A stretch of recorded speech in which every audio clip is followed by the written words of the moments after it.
This is the Cameron Journal Podcast. It's a place where we talk about important things. It's a place where we bring a little slice of the news to you. And it's a place where we do important things, have important conversations. It's also things that I like to talk about. My name is Cameron Cowan, and this is the Cameron Journal Podcast.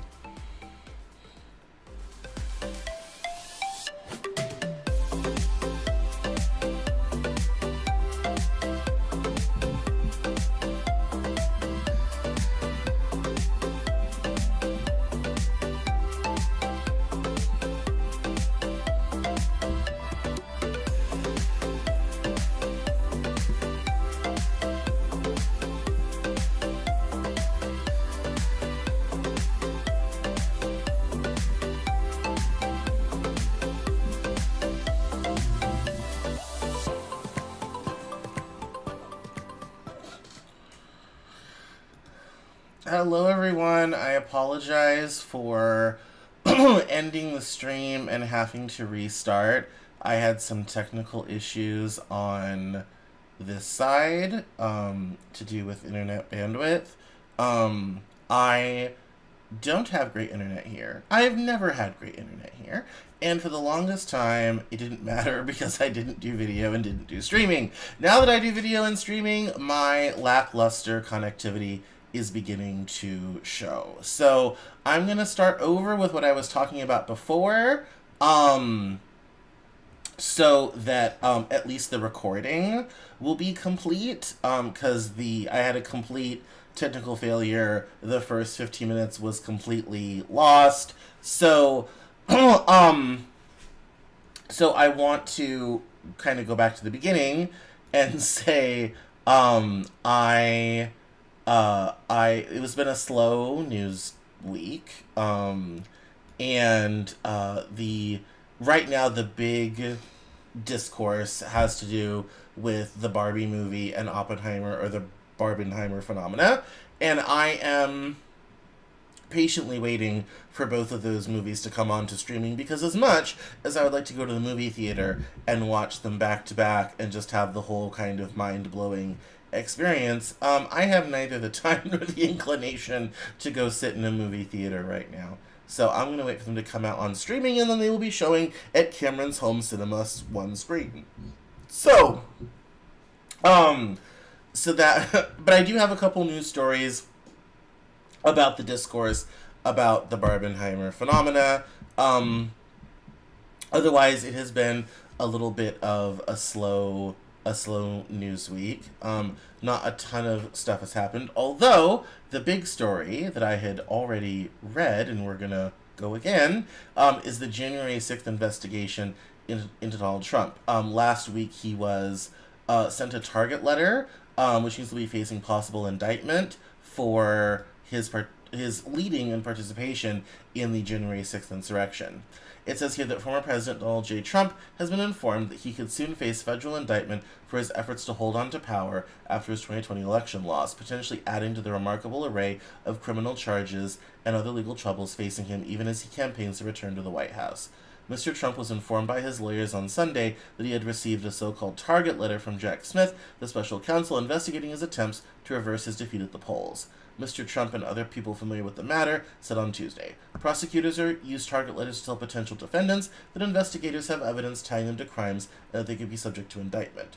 Deranged Jack Smith sent Mr. Trump a letter on Sunday night informing him that he was a, quote, target of the January 6th grand jury, unquote, investigation, Mr. Trump said in a post on a social media platform. Such a letter almost always means arrest and indictment, wrote Mr. Trump, whose campaign is rooted in accusations of political persecution and a promise to purge the Justice Department and Federal Bureau of Investigation of personnel he sees as hostile to him and his agenda. Mr. Smith's spokesman had no comment. An indictment of Mr. Trump would be the second brought by Mr. Smith, who's also prosecuting the former president for risking national security secrets by taking classified documents from the White House and obstructing the government's efforts to reclaim the material. Mr. Trump is also under indictment in Manhattan on charges related to hush money payments to a porn star before the 2016 election, and he faces the likelihood of charges from the district attorney in Fulton County, Georgia, who's been conducting a wide-ranging inquiry into Mr. Trump's attempts to reverse his 2020 election loss in that state. The target letter cited 3 statutes that could be applied in a prosecution applied in the prosecution of Mr. Trump by Mr. Smith's team. A person briefed on the matter said they include a potential charge of conspiracy to defraud the United States and a broad charge related to a violation of rights. Whether Mr. Smith and his prosecutors will choose to charge Mr. Trump on any or all of those statutes remained unclear, but they appear to have assembled evidence about an array of tactics that Mr. Trump and his allies used to stave off his election defeat.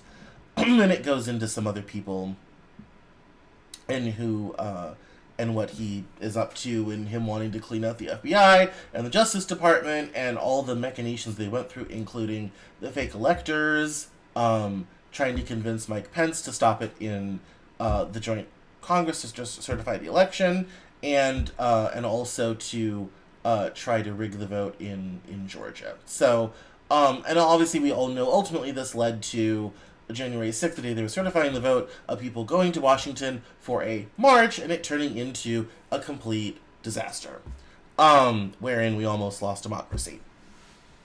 So that was kind of the big news story last week. Before I had technical issues, I was remarking on the fact that as difficult as this all is for the country, and as much as I think it is very important, I can't help but be reminded of Adolf Hitler and the Beer Hall Putsch in Munich in 1925.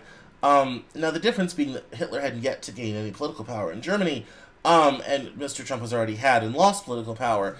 But as people have pointed out, a failed coup is merely a dress rehearsal for the real thing. And I wonder what the political downstream effects of this prosecution and this will be, in terms of what will people do, what will he do, and if, he gets power again, what will happen as he attempts to clean out the government of all the people he does not deem worthy. And so I think it's something to think about. It's something to struggle with, and it's something that I think we have to keep a very close eye on. And I think really the only way to prevent Mr. Trump from completely wresting the power of government away from us all is to make sure he never gets anywhere near the levers of power ever again. Simple as. But that may not be what's in the cards, considering right now he's the front runner for the Republican nomination. So, yeah. I'm not going to mention this because I kind of talked about it in my original monologue that was lost, but you also might have heard that Elon Musk is planning on changing Twitter's name and brand from Twitter to X, just X, and they've already been making that move by projecting the big X logo outside their headquarters, and different Twitter staff have been changing their own profile pictures to that as well in support of the new move. I don't know how you're going to change the language of tweets to like zeets or, anything like that. But yeah, Elon just kind of jumped that on everybody over the weekend. And I know that he's trying to create an everything app like WeChat. I get that. But I seriously wonder why he is destroying every bit of brand value that Twitter ever had. Now, I read one theory today that said, well, Elon saw that, leftists and other people were gathering politically on Twitter and were having an impact, and they wanted to kill that.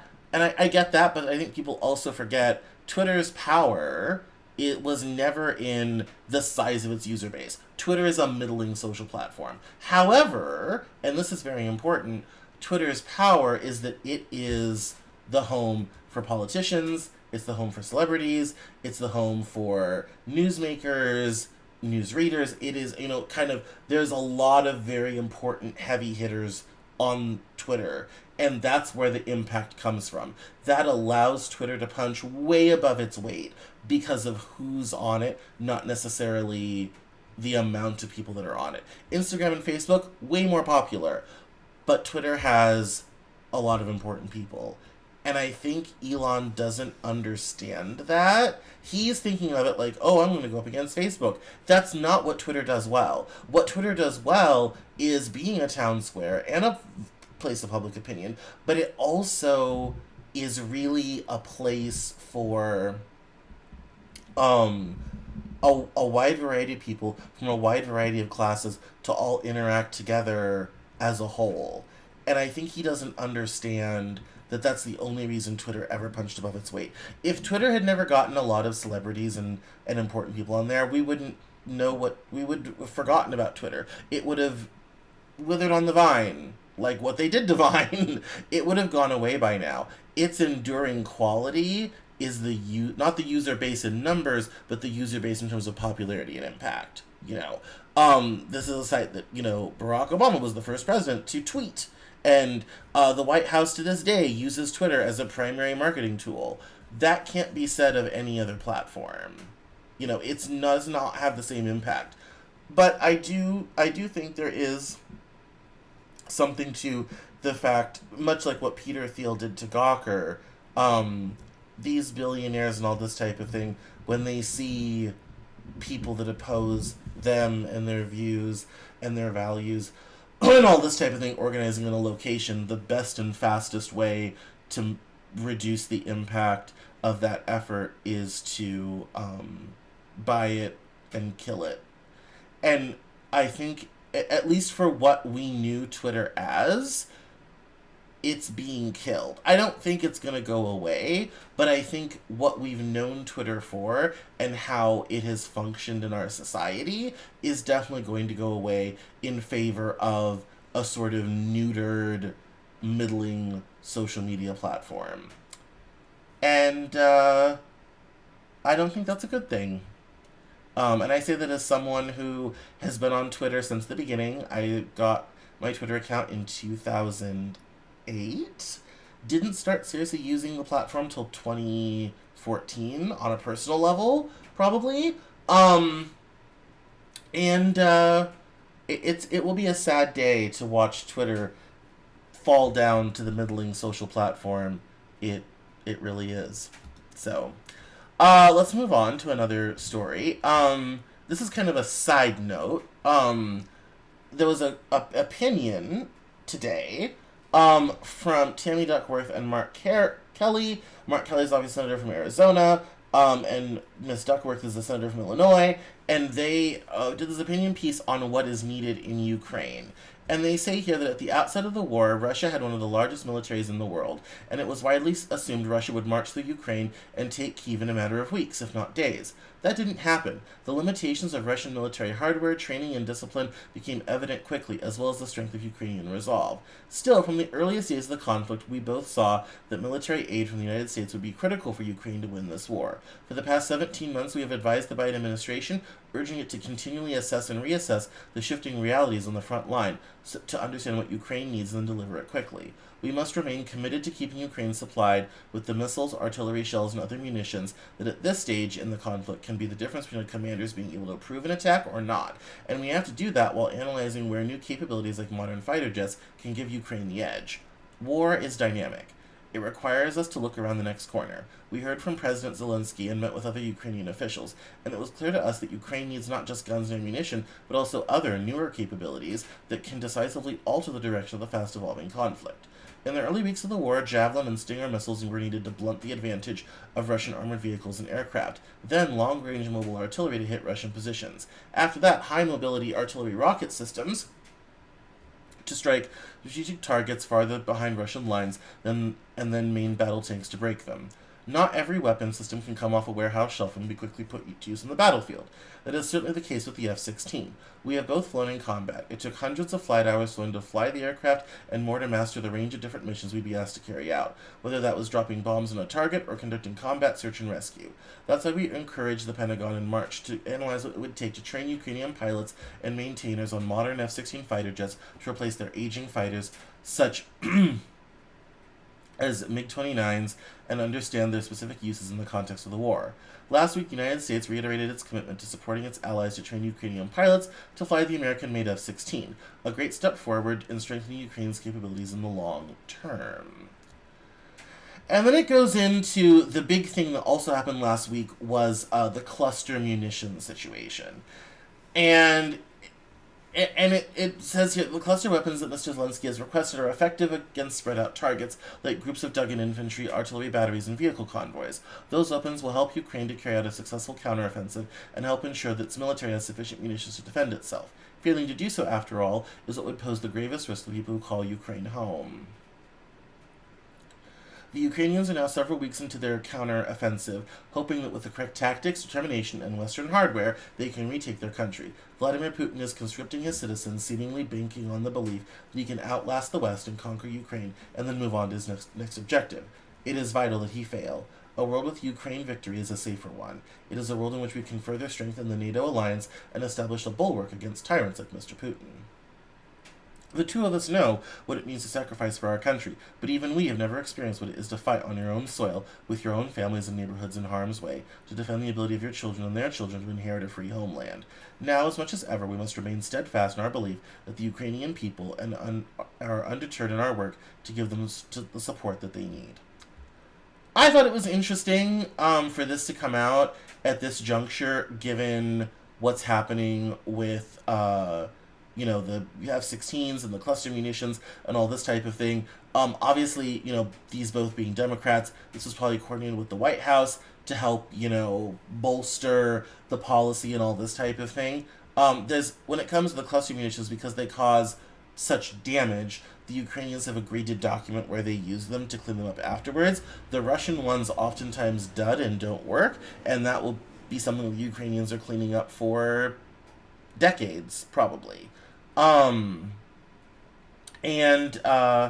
is an interesting, much like Lend-Lease leading up to World War II. The cost and scope of this war keeps getting more and keeps expanding, and I think we all know and accept this is a proxy war of the West against Russia, and the Ukrainians are doing the dying. But I think this whole situation is kind of getting out of control. And while I appreciate the support from Senators Duckworth and Kelly, this war in Ukraine needs to end sooner rather than later. And as I've always said about the war in Ukraine, the war in Ukraine continues at the pleasure of Washington and Berlin. The European Union and the U.S. could end this war tomorrow if they so chose. They just don't choose to. So, moving on to another kind of ancillary story. This interesting, a large new study released on Monday shows that it has not been, it says here in the Times, released Monday shows us not been because children have a more impressive grade or average to Carter classes. Children at going to elite colleges at Ivy League schools, 1 in 6 students has parents in the top 1%. In fact, the study shows that you have a 2.2 times likelier admission if your parents are wealthy than all other student types when adjusted for test scores. So, that is, it pays to be rich. Surprise, surprise. The study was done by Opportunity Insights, a group of economists based at Harvard who study inequality and quantifies for the first time the extent to which being very rich is its own qualification in selective college admissions. Now, and I'm not going to get into the rest of this because it's not important, but this comes after the Supreme Court decision that we talked about a couple weeks ago, where they ended affirmative action. Wesleyan College announced they were ending legacy admissions, and so now there's kind of this question of, well, who gets into what college? Who is chosen and selected, and why? And so this study is prescient because it shows if you really want to get into an Ivy League school, simply be rich. Meritocracy doesn't matter. Just be very wealthy, and you're home free. So, that has, I think an important, in terms of creating the meritocracy that we like to talk about in this country, I think it is very important to be mindful of that and to have, to have a conversation about how we genuinely create meritocracy that isn't based entirely on one's economic background. And that's not an easy thing to do. It is not. Speaking of education, we have another story from the Times.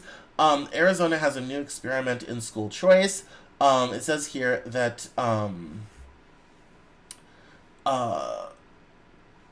that Arizona will allow parents to choose a private school and be able to take their dollars with them. In a plan approved, it says here in the Times, in a plan approved by the Republican-controlled legislature last year, Arizona became the first state to make every student, even those from wealthy families, eligible for a school voucher, on average worth about $7,200 per student annually.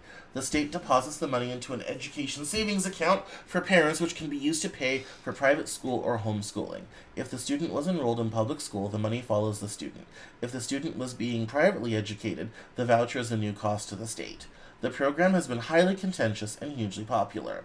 Since launching last September, it has grown from about 12,000 students to more than 59,000, outpacing projections. State education officials estimate enrollment could grow to 100,000 by next summer.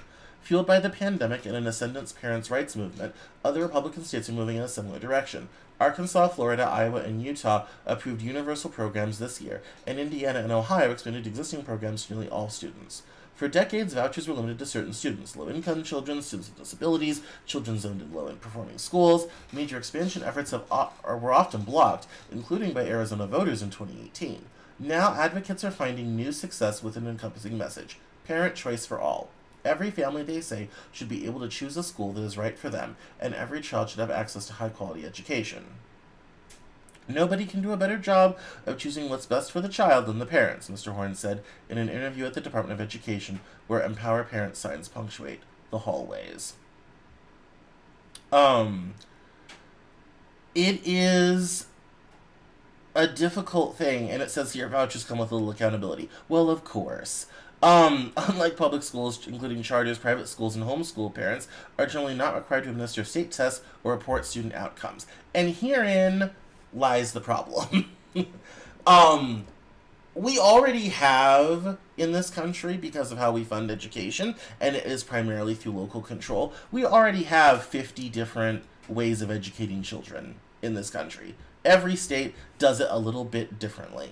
And I was reading on Twitter this morning, someone was kind of like, well, yeah, there should be regional variance in how kids are educated so that people who live in certain parts of the country shouldn't have to have their children, indoctrinated or forced to learn something.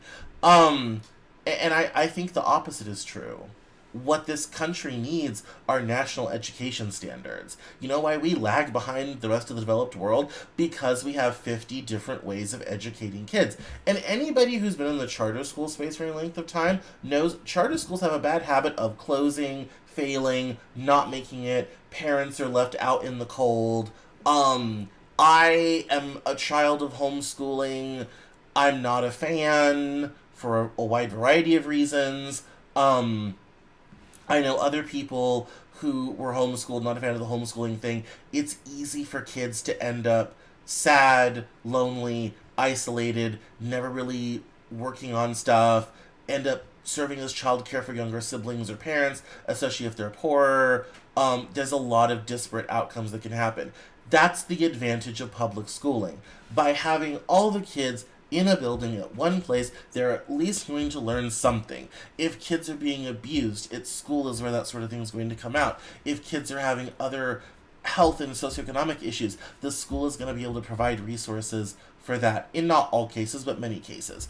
And so when you just kind of say, okay, parents, here's a savings account with money, go have fun, it's basically the state giving up on making sure that all kids in that state are actually getting some type of education. Rather than making public schools better, this system is going to end public education as we've known it in this country. Which means there's a whole lot of kids, especially from poorer backgrounds, that may never get a chance to be... I'm talking they're not going to know how to read and write. Now, not that we don't produce kids who can't read and write in this country from the public school system. We do. But that number is going to increase. So, write it down, mark it down here. This sort of system is going to adversely affect America's children from an education perspective. Just end up. And a lot of parents, and the article goes on to talk about how wealthy parents benefit because they basically get to offload part of their education cost onto the state. But, regardless of who is, an outsized benefit, who has a less benefit, whatever have you, the reality is it is going to increase inequality within education because the kids that went to the crappy public school before are now going to end up at a crappy charter school or a crappy Christian school or get crappily homeschooled. And the end result of that is going to be that those kids are going to go from the frying pan into the fryer. And that is depressing in so many ways. So, moving right along though, we're going to talk about the other big thing that has happened, the Jason Aldean situation. So, in case you haven't heard, Jason Aldean put out a new song called Try That in a Small Town. And it says here, in May, the country star Jason Aldean released a single, Try That in a Small Town, with lyrics that paint contemporary urban life as a hellscape of crime and anarchy. Quote, sucker punch somebody on a sidewalk, carjack an old lady at a red light. You think you're tough, Aldean sings, well try that in a small town. Initially, the track got relatively little notice, landing at number 35 on Billboard's Hot Country Songs chart.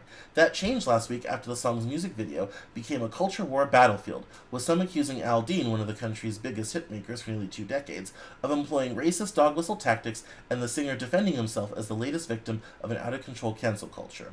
The controversy led to a rush on Aldean's song, with both streams and downloads exploding over the course of the last week. Try That in a Small Town makes its debut as number 2 on the Hot 100, Aldean's best showing ever on Billboard's all-genre pop chart, beating current hits by Olivia Rodrigo and Morgan Wallen.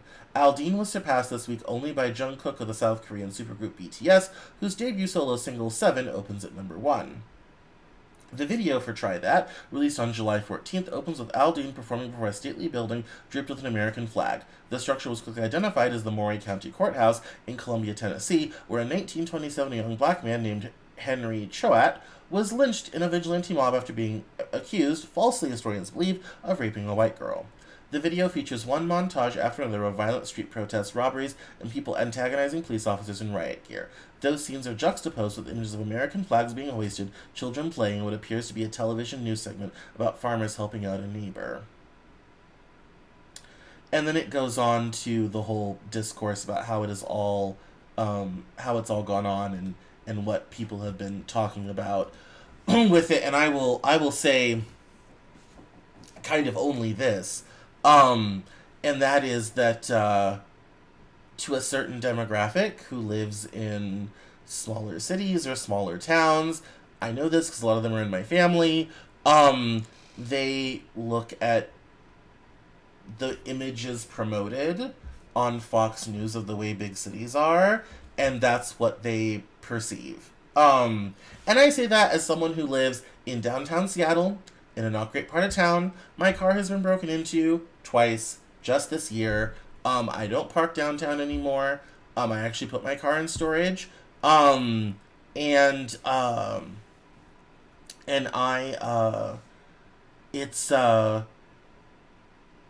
easy to accuse big cities of being awful, but I also have to say, I also live here, I go around here, I do stuff here. I've never been sucker punched, I've never been carjacked. Most of the violence is against property, which is still bad, but most of the violence is against property. It's not against, it's not against people, usually.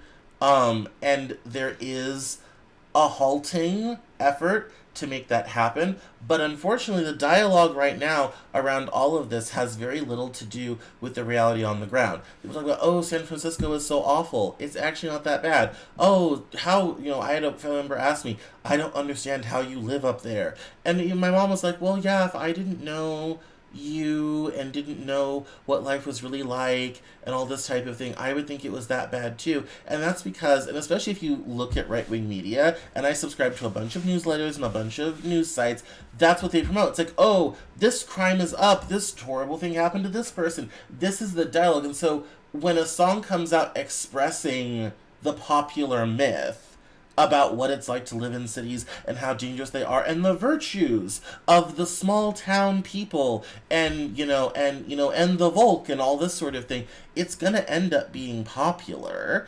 because people want to reinforce their own biases against this stuff, and they want to reinforce the idea that they are the real true patriotic Americans, and that anybody who doesn't live in a small town operating a small business or working a job or whatever have you simply isn't a real American and isn't a real patriot. And it does end up being racist because then the outgrowth of that, and you see this in the online dialogue, and I've started to catalog this and save some of the memes and all this type of thing, is that people say, oh, well, oh, there was crime. Well, what color was the person? The implication being that if crime is happening, then it must be a black person who's done it. And so the song isn't racist on its face, but what it does do is it promotes a racist narrative that isn't helpful. End of. That it's just not helpful. So that is that's the problem with that song. Obviously, he can sing and do whatever he wants. I'm not saying he should be canceled. I'm not saying the song should be taken off or anything like that. I don't think Mr. Aldean's probably really actually a racist, but he definitely is expressing a popular opinion that if you don't live in a small town dominated by white people, then you just aren't living. And that if anybody tries to come into their town and do these terrible things that degrade their quality of life, well, then they're gonna get you and just kill you. That's probably not a message that we want out in general society. As a rule, regardless of the color of your skin or where you come from, we shouldn't be promoting violence as such. Now, speaking of promoting violence as such, I found this story in The Intercept, and it says, this has to do with COVID-19. It says here, key scientist in COVID origin controversy misled Congress on status of $8.9 million NIH grant. It says here, key researchers who testified before the House subcommittee investigating the origin of the COVID-19 virus last week misled Congress about the nature of a multi-million-dollar grant that was pending. At the time, they joined a critical conference with Drs. Francis Collins and Anthony Fauci in February of 2020, according to the National Institutes of Health documents. The debate over the origin of the novel coronavirus has also evolved into a meta-debate over how the narrative supporting a natural emergence was initially crafted in the winter and spring of 2020. That inquiry focuses on a group of scientists who spoke confidentially with Collins and Fauci, then the heads of the NIH and its sub-agency, the National Institute of Allergy and Infectious Diseases, respectively, in February, and quickly began writing a paper that would set the tone for public understanding of the virus's origin for a year or more. On the call, the scientists suggested that they leaned towards a lab escape as the most likely scenario, but they made a U-turn later that day when they began drafting it. The paper eventually ran in Nature Medicine under the headline, The Proximal Origin of SARS-CoV-2. Fauci and Collins were kept in the loop on the preparation of the paper, and Fauci highlighted it to the public in order to dismiss the notion of a lab escape. House Republicans convened a hearing last week on the conference call and resulting paper, and one of the major sources of contention was the extent to which Fauci and Collins held financial sway over the scientists, who also had a grant application pending before the NIH. Democrats repeatedly characterized the argument in terms of a bribe being paid in exchange for a paper that exonerated a lab in Wuhan, China, that the NIH had been funding to do the kind of risky research that could spark a pandemic. Rather than a bribe, though, the question is one of leverage. Christian Anderson of Scripps Research, who testified at the hearing along with Bob Gary of Tulane University, preempted the charge in his opening statement, telling the committee he had no live fundraising requests before Fauci's agency at the time of the call. There is no connection between the grant and the conclusions we reached about the origins of the pandemic. We applied for this grant in June of 2019. It was scored and reviewed by independent experts in November of 2019. Anderson testified. Based on the actual timeline of this grant, it is not possible that the merit-based federal grant awarding process was influenced by a call in February of 2020. Democrats, including Michigan Rep. Debbie Dingell, defended the integrity of the scientists. Under her questioning, Anderson reiterated that the grant application could not have possibly influenced his willingness to publicly entertain the chance that risky research at the Wuhan lab may have led to the pandemic. If the grant were scored and reviewed as part of the NIH's transparent merit-based process in November 2019, is there any way that the awarding of the grant could have been used as a bribe during the February 1st, 2020 conference call, Dingell asked? Excluding the possibility that someone is a time traveler, no, that is just not possible given the timeline, Anderson insisted. Gary added, I agree. both knew that was false. Newly uncovered messages indicate that Anderson was keenly aware that perception of him among gain-of-function research advocates, such as Fauci, hinged on how he responded to the question of COVID's origin. Anderson and Geary did not respond to requests for comments. And it goes on to get into the messages and the grant and all this type of thing, and we needn't talk about all that. But the reason I wanted to bring it up is because for the longest time, it was generally accepted that, that they did come from a natural source from a wet market in China. And then the lab leak hypothesis came out. In fact, Brett Weinstein and Heather Heying were at the forefront of that. That came out, and it kind of seemed like a crazy conspiracy theory. And then it became so true, it became a punchline of like, yeah, we all know it came from a lab now. Like that, it has now become part of the discourse about COVID, that it did indeed come from a lab. It really is indeed a thing, and that happened and was legit. So the fact that we're still investigating this and talking about this, and that there appears to be some division on the subject, I think is interesting, especially given funding mechanisms and all this sort of thing. So the last few articles I have, we're going to move quickly because of our technical issues.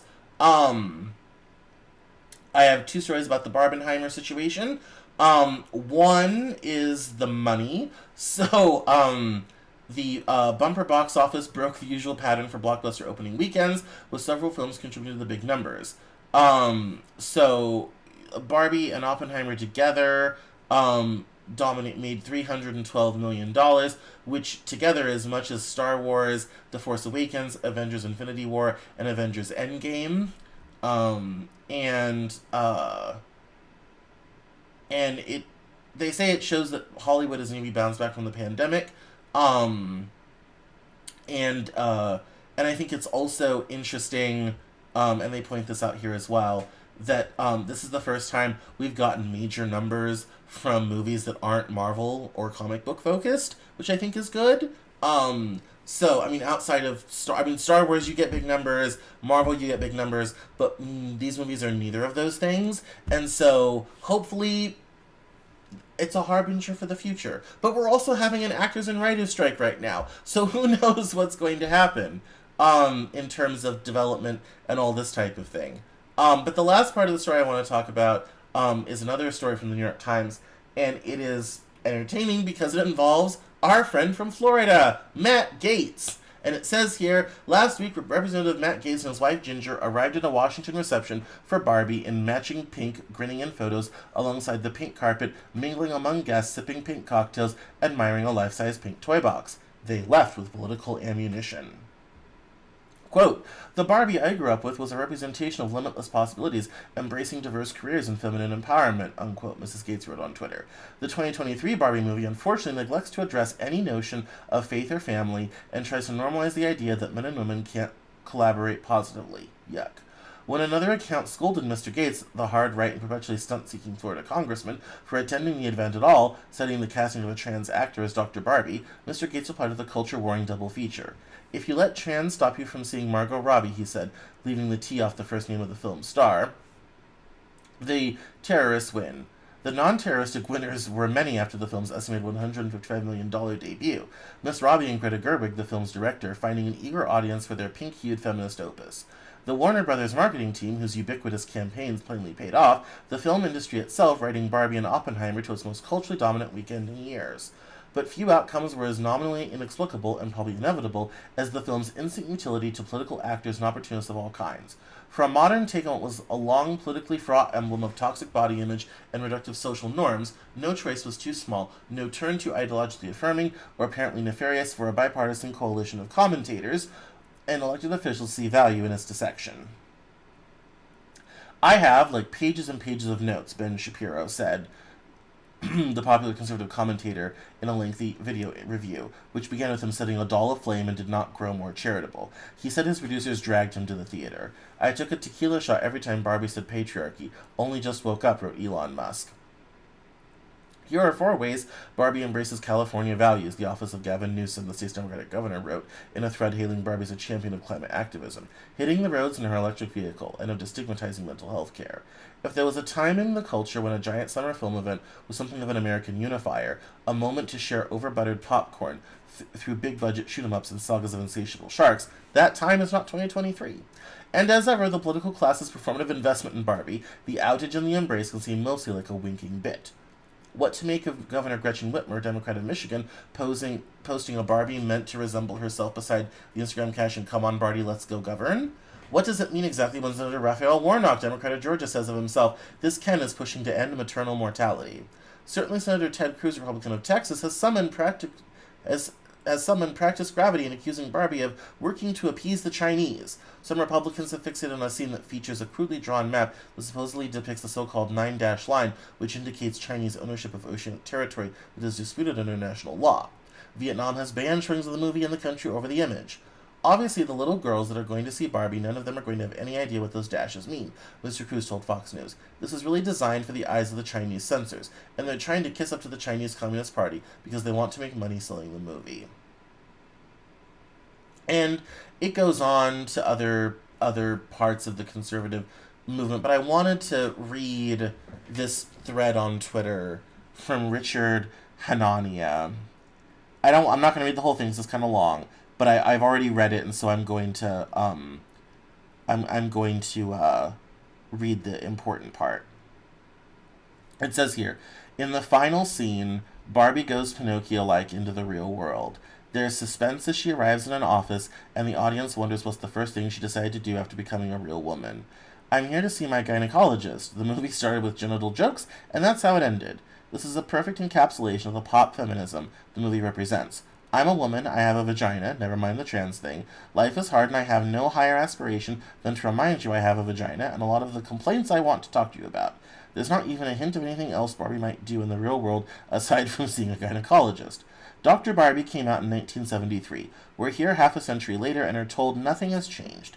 In a way, it's correct. Boardrooms, Congress are still overwhelmingly male, and the little female representation that does exist at the highest levels of power relies on civil rights law and women's tears. Yes, loser men have fallen behind, but this is just a reversion to nature after the artificial male world of the 1950s, and nobody really cares about loser men anyway. By acknowledging sex differences and presenting the patriarchy as permanent and practically indestructible, Barbie presents a feminism without progress or hope, a truly decadent system of thought that offers little consolation to its adherents, which is good news for anyone opposed to what the movie seeks to represent.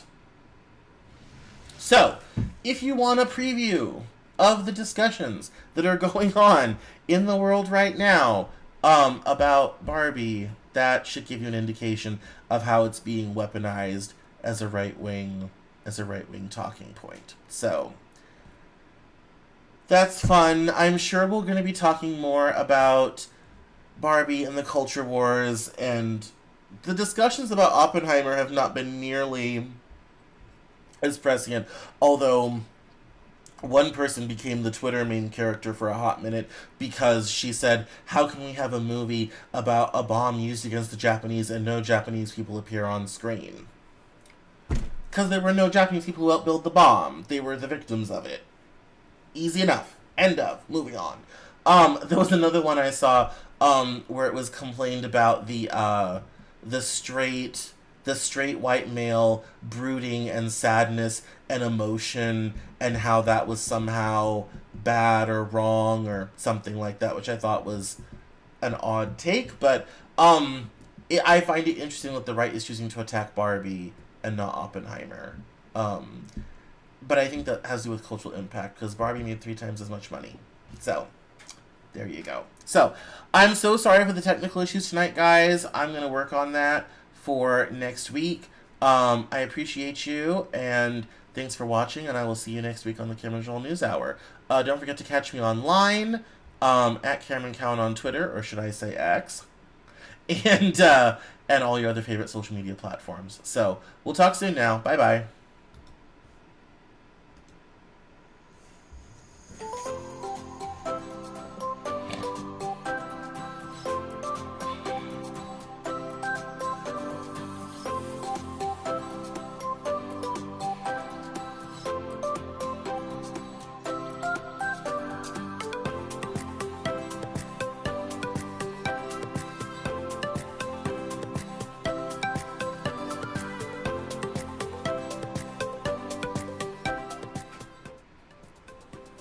That's all for this episode of the Cameron Journal podcast.